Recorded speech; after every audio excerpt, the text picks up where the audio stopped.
So we're a community. We're a values-driven community. And that has been something that, for me, it's been so life-giving. Because when you are centered around values, rather than certain doctrines, dogmas, what essentially happens for all of us, we get to the place where everyone is accepted and fully invited in. And we're not here to argue with one another. We're here to get interested. Oh, you believe that thing. Well, that's interesting. How did you get there? And I begin to grow, and as a group, we begin to get a larger and larger perspective, which hopefully will help us become better and better humans. And so we show up for one another.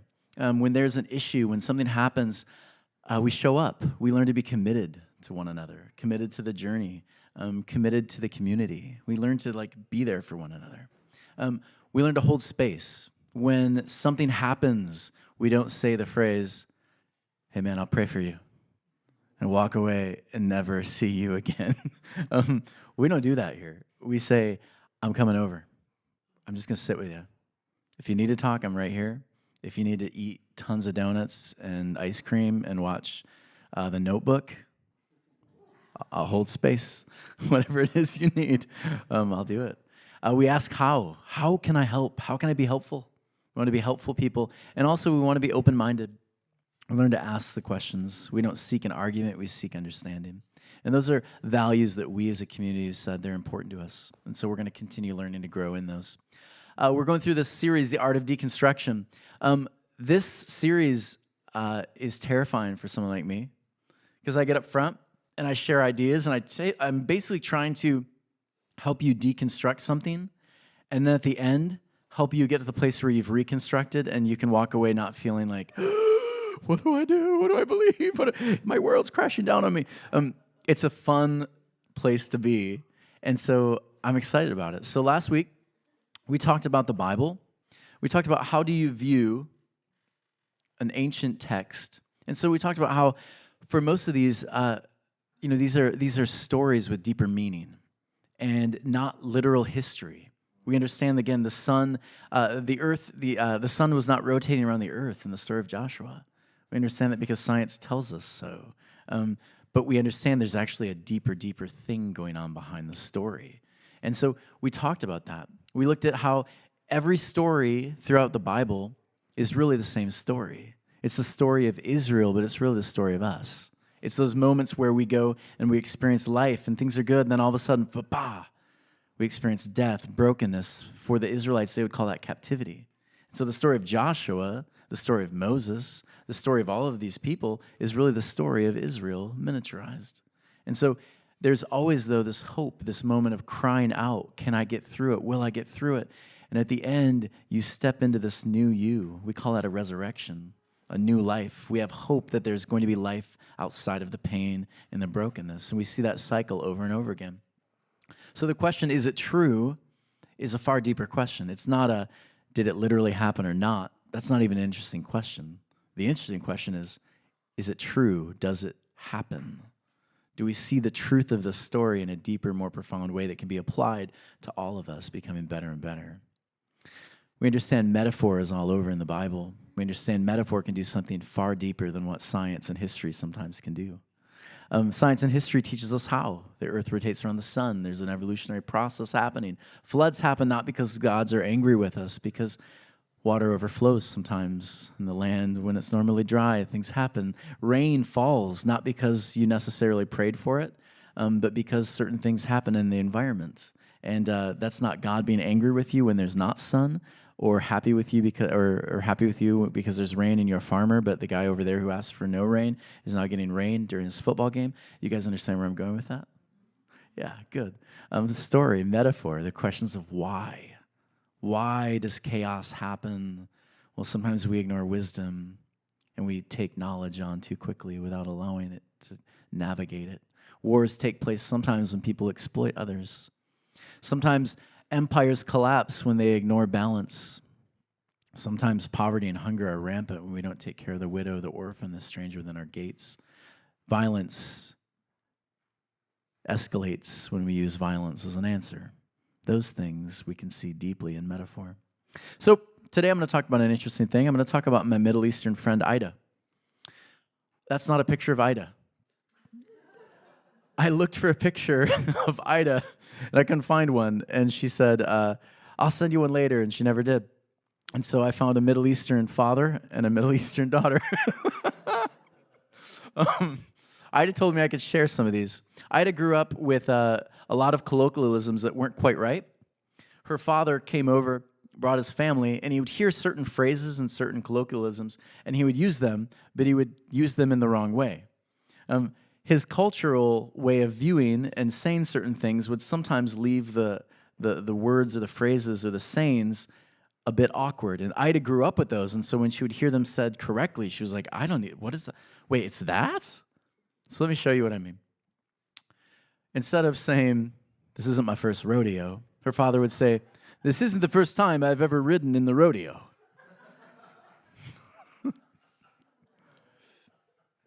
Poop or not, you must decide to remove the seat cover. You can either poop or get off the, yeah, good.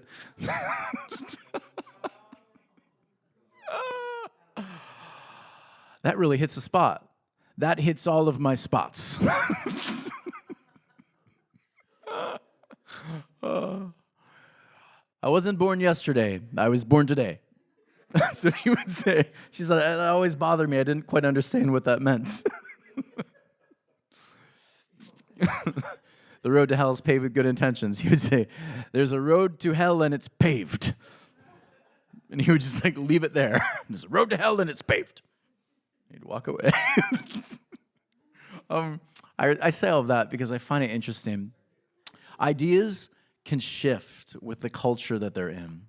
We can have one concept, one idea, and as time and culture begin to take place, certain ideas that were once this can morph into something different, depending again on the values, the culture, the place that the idea sits, the story sits. So things can shift and change. When I was an English teacher for a bit, I had this moment where I was trying to teach kids about the power of words, and so I wanted to talk about swear words with my kids.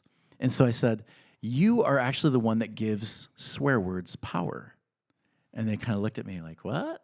I said, yeah. So I said, I pointed to the most conservative girl in the room. I said, give me a word.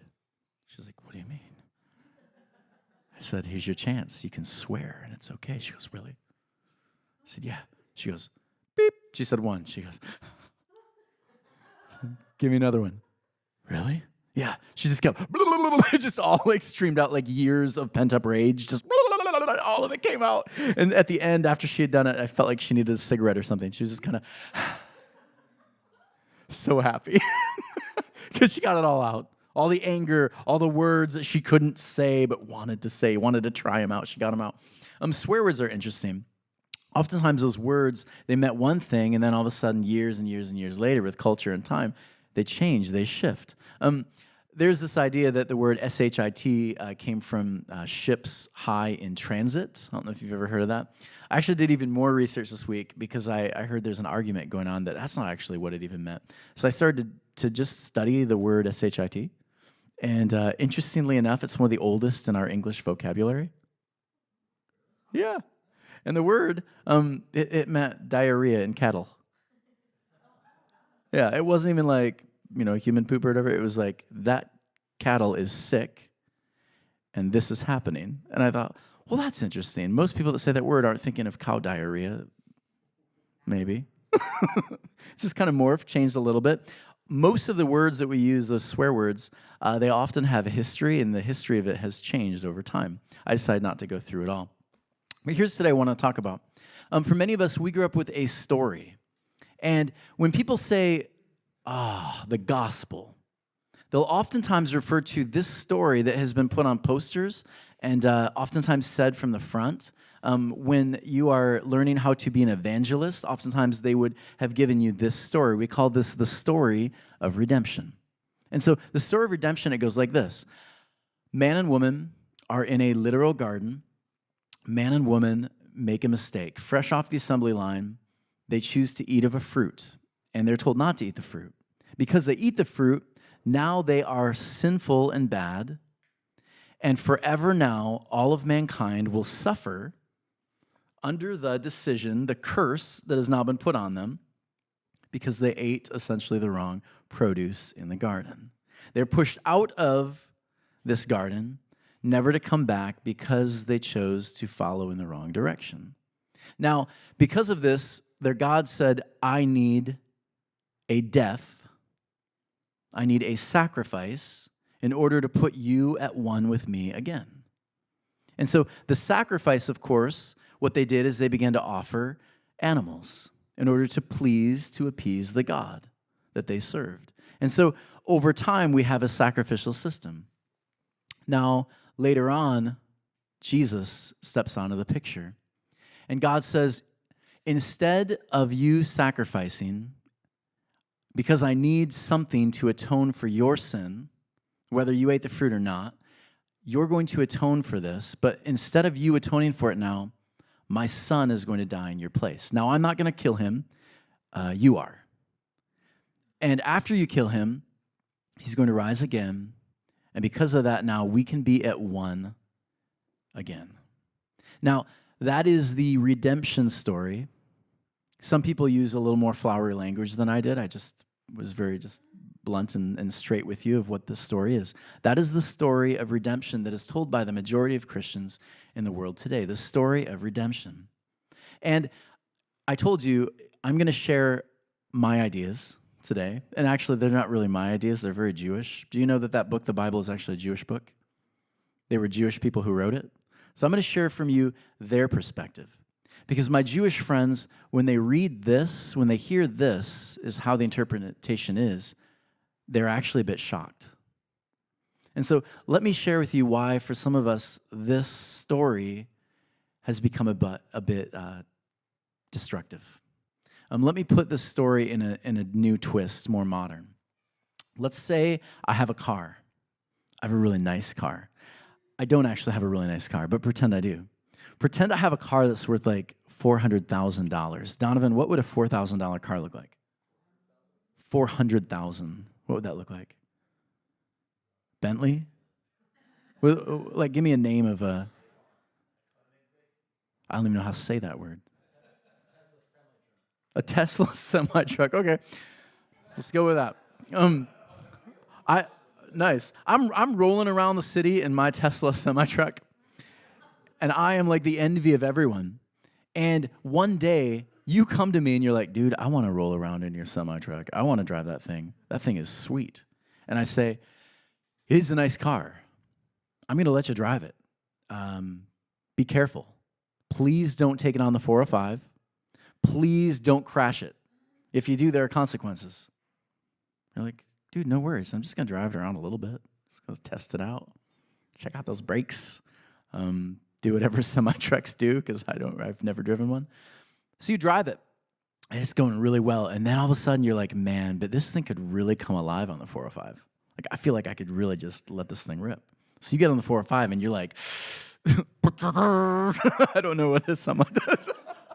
You got your, you're doing that, and you're rolling on your semi, and all of a sudden, the car's in front of you, beep, red, and you hit the brakes, but you're in a semi.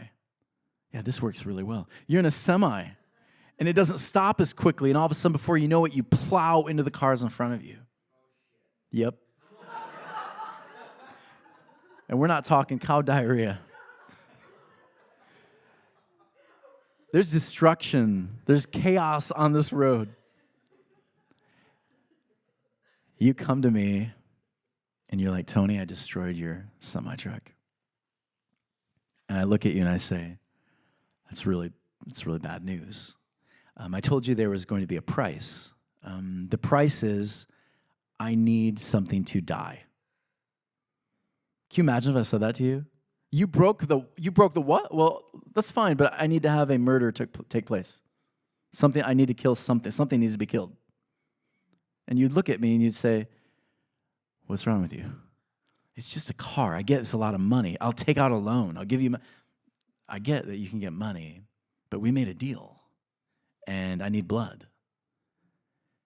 You're like, well, okay. So years pass, and you're doing little things here and there to try to make up for it. And I'm like, that's fine, but don't forget what I need. And then one day I show up at your door, and I show up with my daughter, Ashlyn. And I'm like, hey, it's so good to see you. Look, I realize the semi thing's not been taken care of. However, my daughter, Ashlyn, whom I love, she said she's willing to die in your place. And so my daughter, I'm not going to be the one murdering her. You are. You will murder her, and after you murder her, I need you to know your debt is paid. So you do. You murdered my daughter. I watch as you do it. I'm sad. I watch it. My daughter died so that you and that debt could be forgiven. How does that land for you? Okay, you would say, Tony, you're a twisted human being. Okay, what else might you say of me? 5150. Got it. Yeah. Why did you have to have a murder? Why did something have to die? Okay. You're telling me that you actually would have an issue with me? I gave you an out. My daughter gave you an out. You would have an issue with me. Okay. Okay, good. Oh, yeah, that would have been helpful if I had said, if you crash my car, I'm going to need to kill something. Something's need to be murdered. Okay. Yeah, I gave you a really ambiguous statement there, didn't I? Like, you shouldn't do that. You might be, yeah. Interesting. Yep. Okay. There's kind of forgiveness because your debt's paid, but the compassion element and real forgiveness, like that's not, yeah, there's something tied to the thing, isn't there? Lance? Yeah.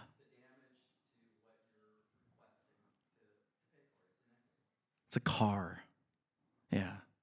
Yep. I have a problem with both. Why did you still go ahead and kill that person? Or why did you go ahead and kill him to amend for it? Why did I allow I the... have a problem with the need for the killing. Okay, I have good. a problem for the person who actually followed through with the killing. Yeah. They're just as much responsible for going with it. Okay, good. Why on the earth would Tony need that? Blood. Like, I'm telling you right now, if someone tells you to sign a document and they're like, I'm going to need your blood if you don't follow through, run quickly, right? Like, run quickly. Yep.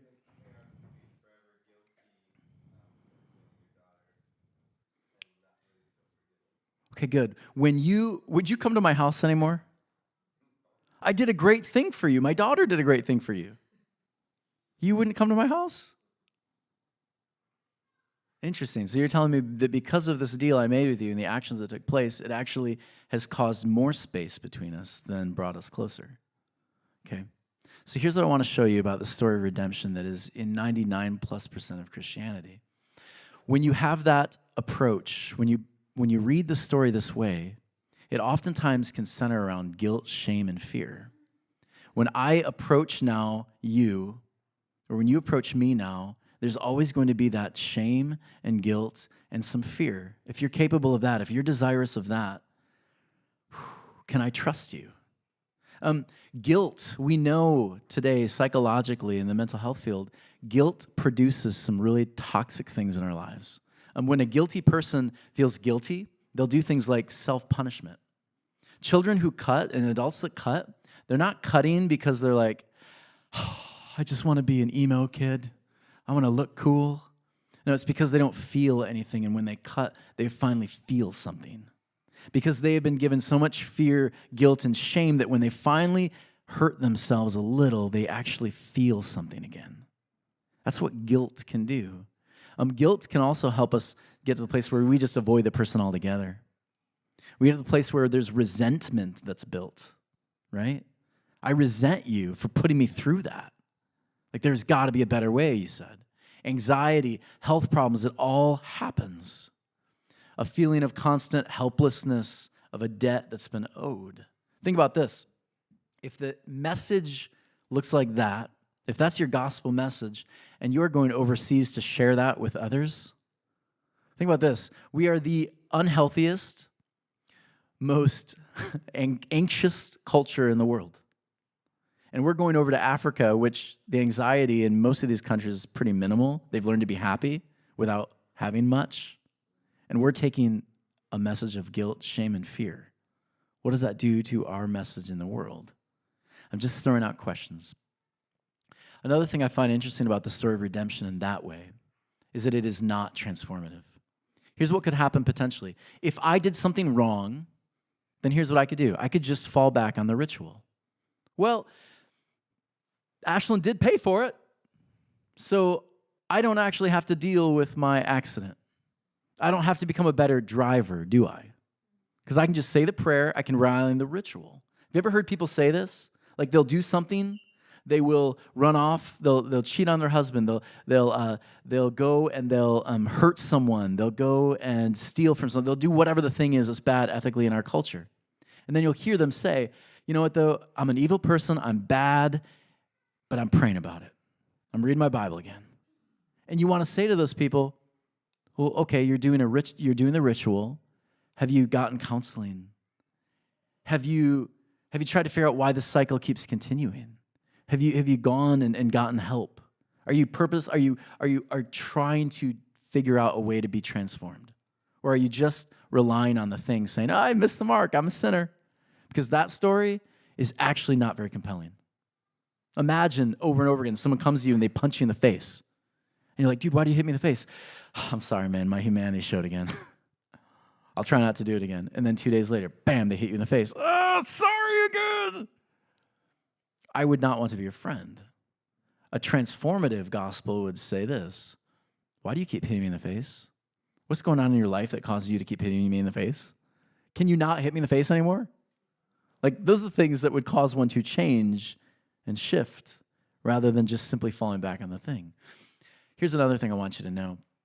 With that story of redemption, what it says is that man is inherently bad. We are terrible, we're bad people, which would mean that the rest of us in the world are evil and bad, which would mean this thing is not going to get better, it's only going to get worse. And in that case, we need to escape rather than stay here and make the thing heaven on earth, kind of like Jesus talked about. That kind of message is literally abuse. You're evil, you're bad, you will always do the wrong thing, always. That's abuse. I looked at some of the praise songs that are on the radio today, and here's some of the phrases I picked up. I am helpless, poor, and broken.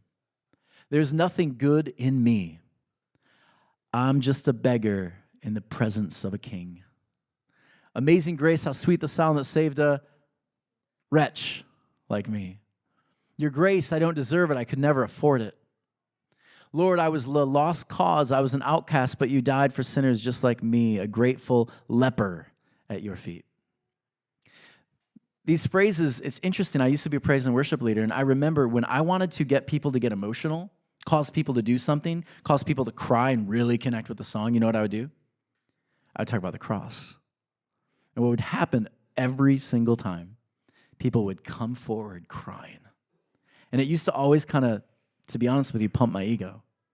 Because I thought, I'm doing this song, it's connecting, it's good. I'm a good worship leader.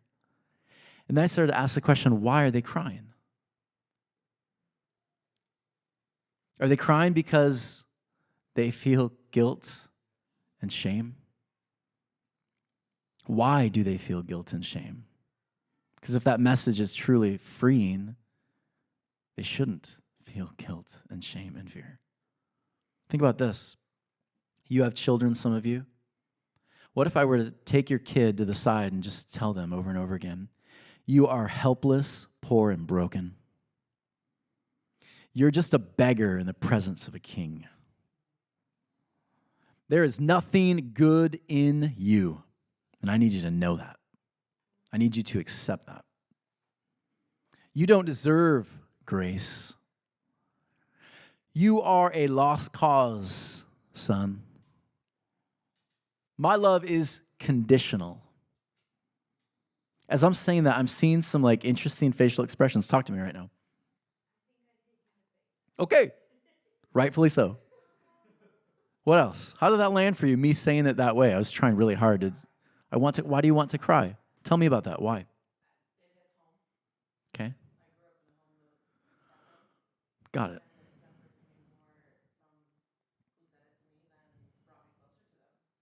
Okay. Thank you.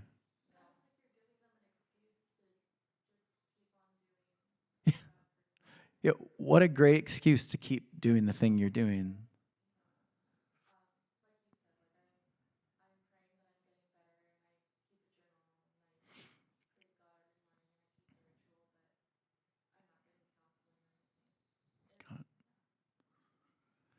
You become the label that's placed on you if you give it enough time and you give it enough energy and you accept it enough.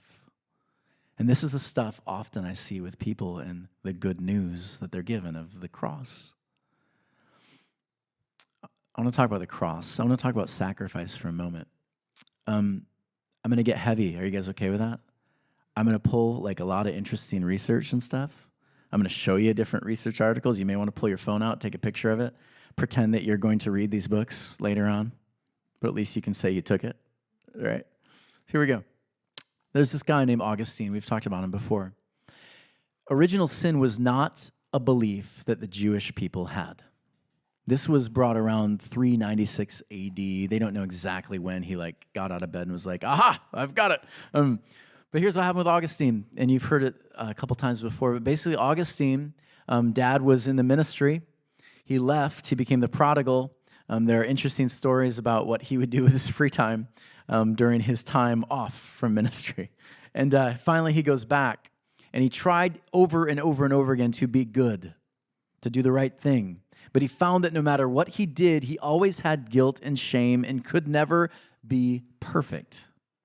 And so what he thought back, he started to read the Bible through a very different lens, one that the Jewish people who actually wrote it were not viewing it through. I hope you caught that. He said, the story of Adam and Eve, taken very literally, would then mean that we've all been bad, we're all bad, and so no wonder I continue doing the wrong thing because now I'm inherently bad. It's only through the sacrifice that I can be good again. If I just simply accept it, I don't have to do anything but accept the thing that happened. Do you guys get it? And so here's the idea of original sin in a nutshell. We're inherently bad because the fall and God and deserving of God's wrath toward us as the sinner. Again, think about the mind job that does on you. You deserve death.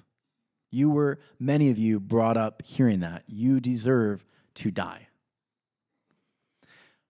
Because of the literal stain, there must be a blood sacrifice. Jesus chose to take mankind's place, thus putting God and man at oneness again. That is original sin. Here's what the Jews believe. The people who wrote the book did not believe in original sin. That was very foreign to them. Ask any rabbi or any Jewish friend you know. Do it. Ask them, do you believe in original sin? First off, they'll say, what? Describe this, and they'll say, that's crazy. Because here's what they believe. We are all blessed with free will to grow, change, evolve, make mistakes, hopefully learn from them. We're basically, one of my favorite writers says, we're a blank canvas. And what you put on it is more about the life choices you make. And sometimes you may have to erase. Sometimes you may have to cover them. Sometimes you move on. But at the end of your life, hopefully the thing looks like a brilliant masterpiece because you chose to live it and make decisions. It's a blessing to have this life, not a curse. And again, to prove that I'm not just making this up, Michael Drazen writes this: the belief original sin is contrary to the teachings of Judaism. From the Torah perspective, an individual does not need to rely on anyone else to atone for them. In Judaism, sins can be erased altogether, watch this, by sincere repentance, again, an honest admittance of wrong, and a firm resolution never to repeat the same mistakes. Think about when someone has done you wrong. What if instead of saying, I'm so sorry, I'm just a sinner, I'm going to pray about it, they said this: what I did was bad. I hurt you. I'm so sorry. Here's how I'm going to do this differently with you. I resolve to not make that same mistake with you. I want to be a better friend for you. Here's how I'm going to try to do this differently in the future. Can you imagine getting that kind of apology? That's redemptive. That's restorative. So again, Judaism does not believe in original sin. Judaism does not identify with the story of redemption. That is foreign to a Jewish person, the people who wrote the Bible. So here's the thing. If the cross is not this thing that atones and covers up your mistakes and that this and this and this had to take place, you're an evil sinner. If it doesn't mean that, then the question, of course, is this. What does it mean? What's the point?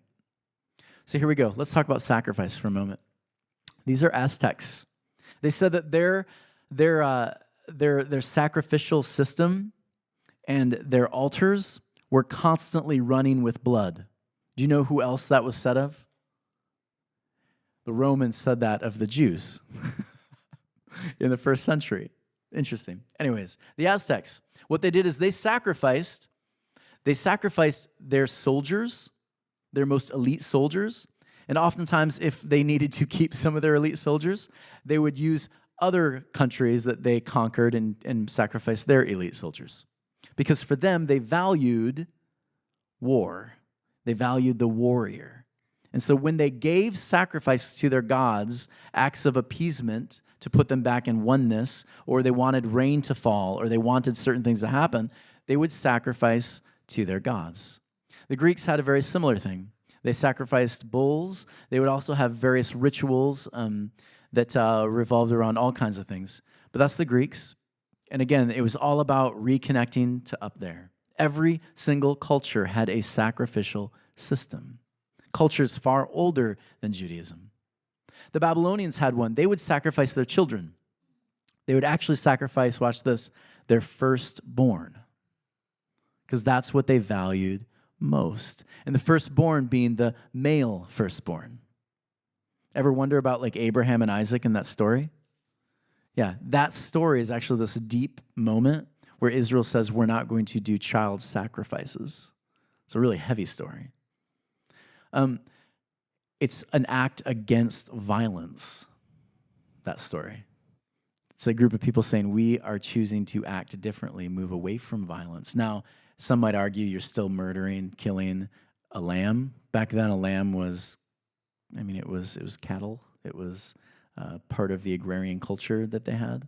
But today, if I told you we're going to have to kill Amanda's dog today, yeah, you would look at me like I was crazy because we've moved away from that. We've evolved. We don't do human or animal sacrifices anymore, right? So here we go. What was the point of a sacrifice?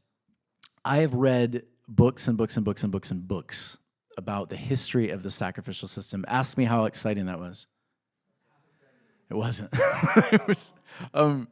It was actually really exhausting, and finding like the right quotes just murdered me, but that's murdered me. There you go. About 6 years, I've been just looking at all these different books, and all of them say very similar things to this. This is Nigel Davies. Sacrifice is a form of communication with a deity for similar purposes. The word itself means to make holy. As distinct from prayer, sacrificial offerings include objects of value and symbolic significance that are given to the gods to earn their favor.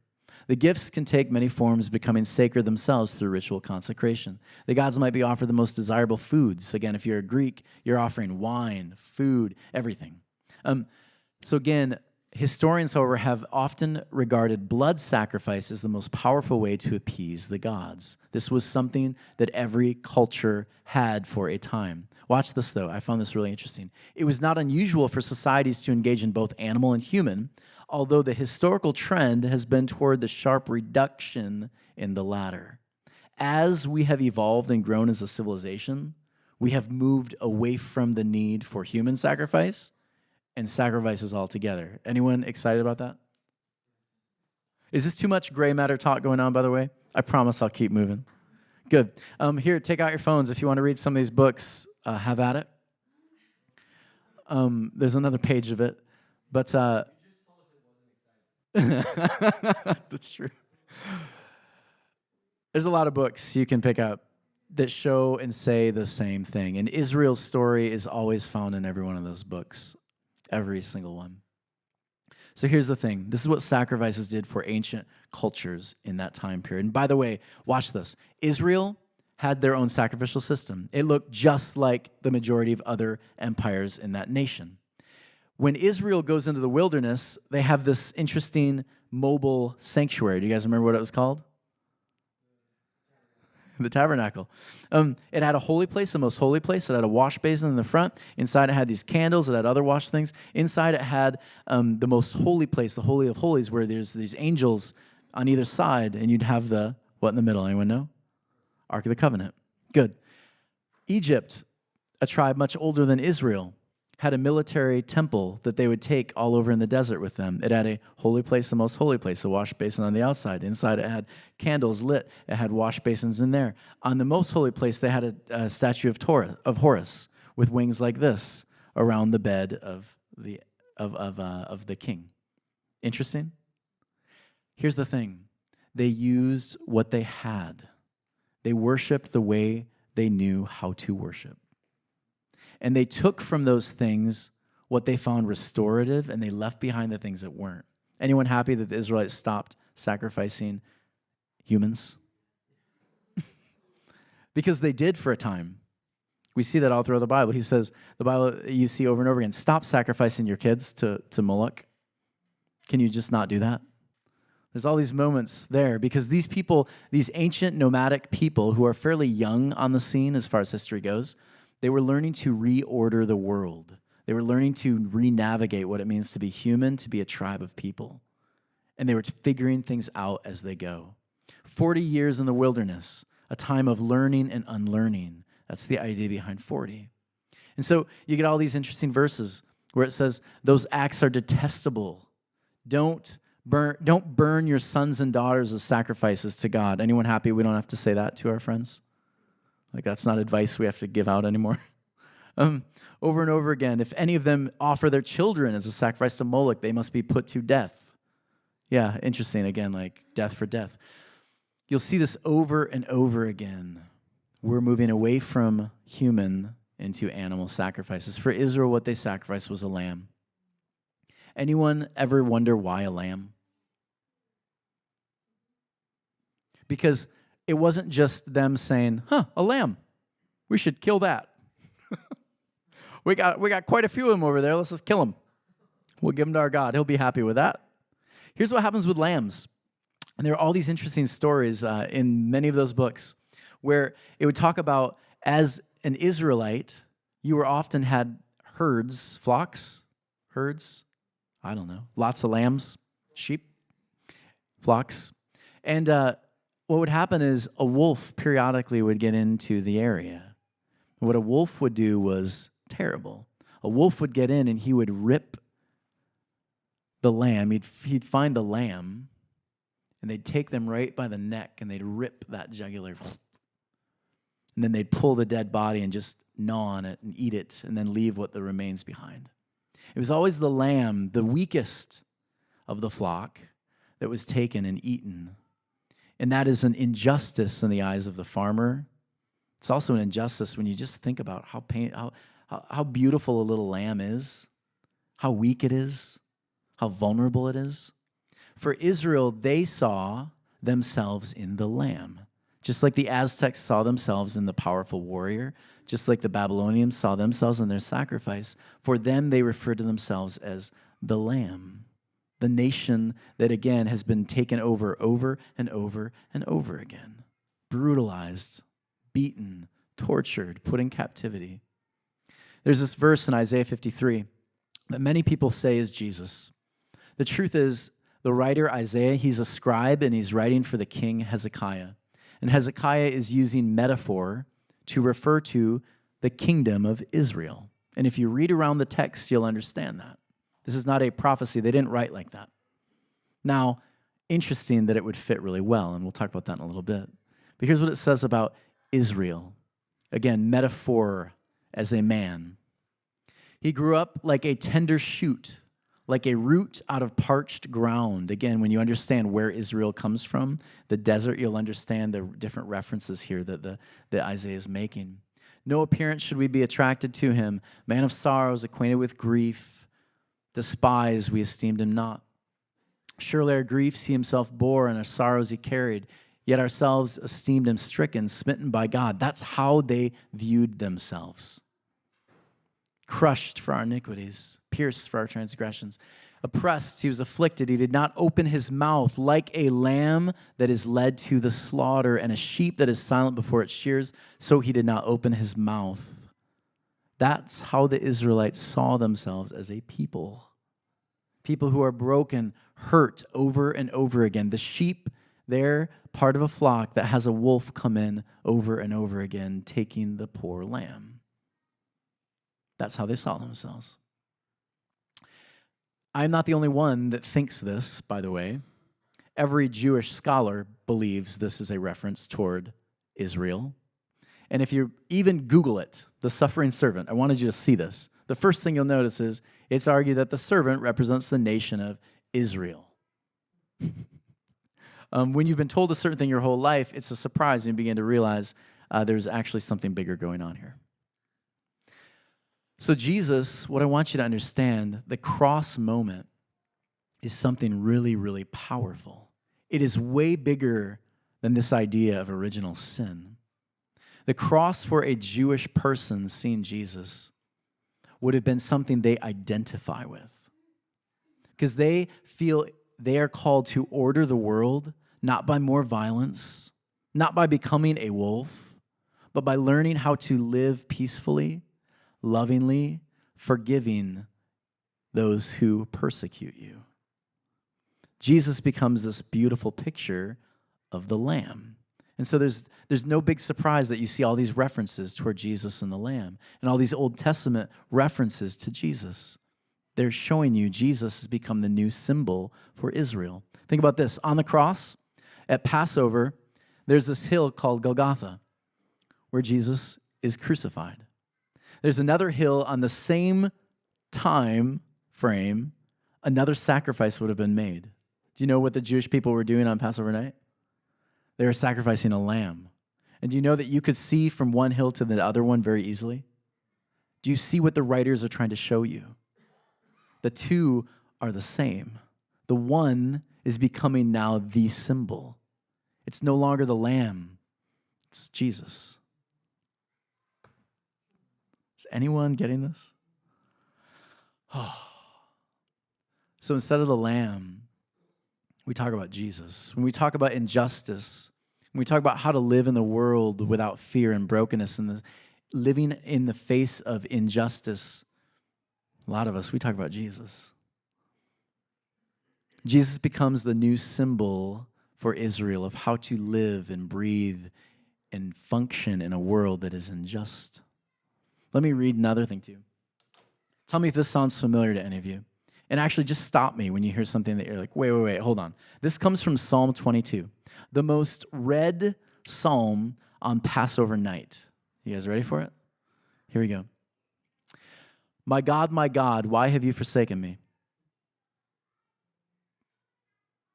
Anybody?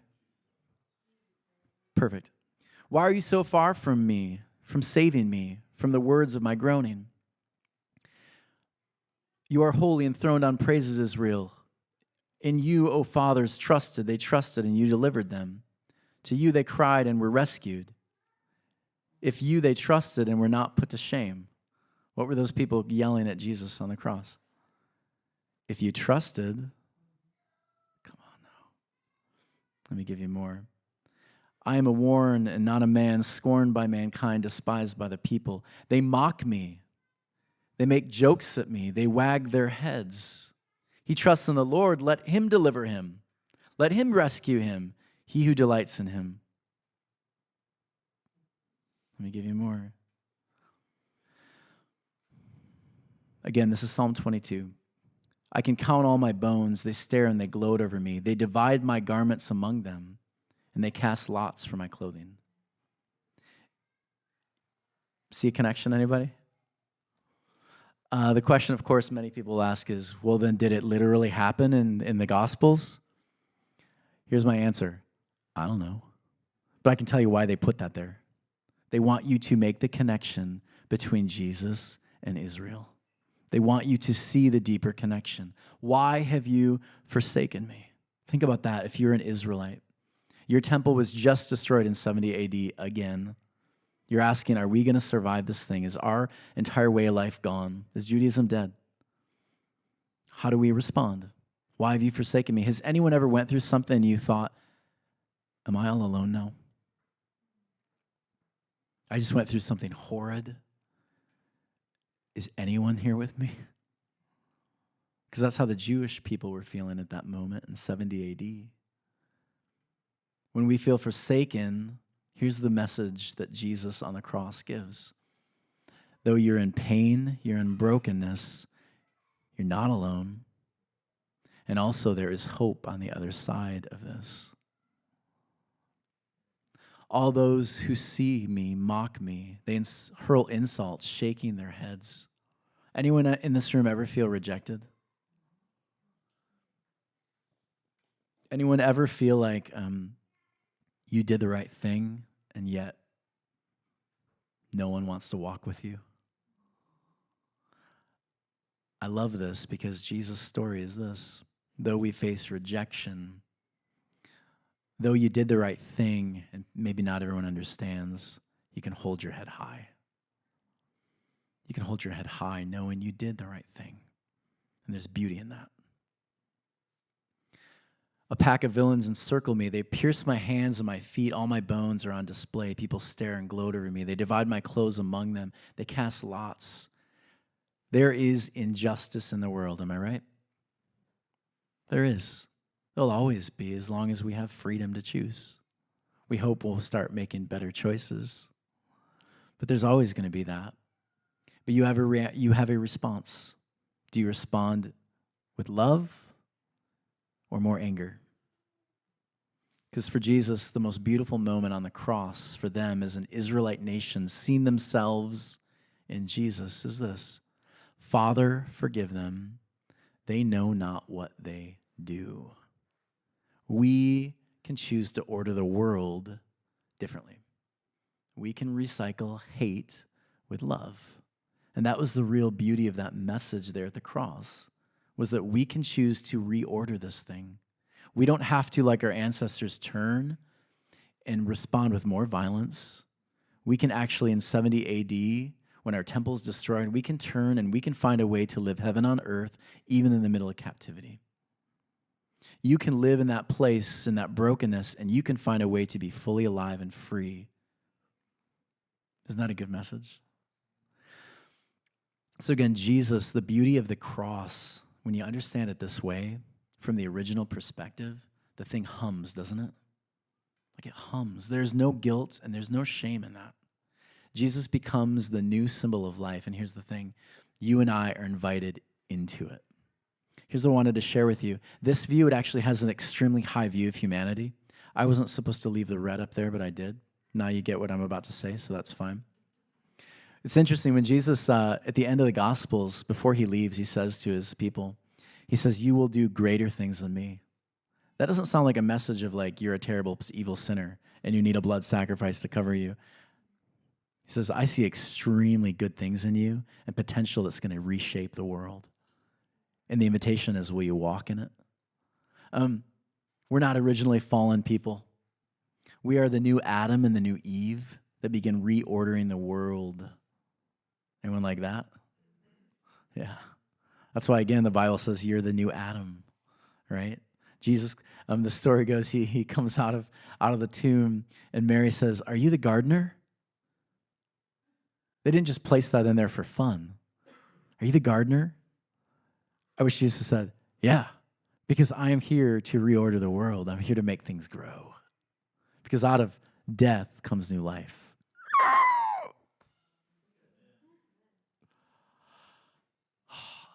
The cross is a picture of restoration. It's a restorative thing. The cross, the actions of Jesus is the restorative thing. And it begs you and I to step in, knowing new life comes out of that. When we learn to be loving, when we learn to bring life into things that are broken. And so that's the cross.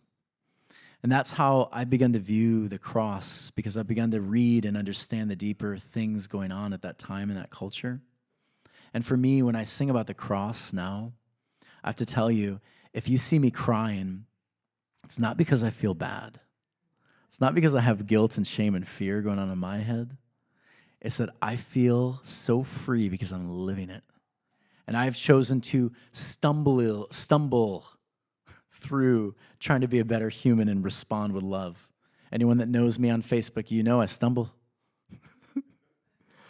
We do our best. We pick ourselves back up and we try again, always with that picture of Jesus moving and saying, Father, forgive them. Let's recycle hate with love. That picture to me is so powerful, so restorative, and it is so far removed from the story of non-redemption. I hope you enjoyed that. Here's what I want to do. Before I have Jason come up and do music and we move in, I think I have enough time for a couple questions because this is a heavy, heavy topic. And I guarantee I've had many people when they've heard me talk about this, they'll try to talk to friends about it. And your friends will be like, what are you talking about? Like, Jesus didn't need to die? Oh, man, nobody needs to die.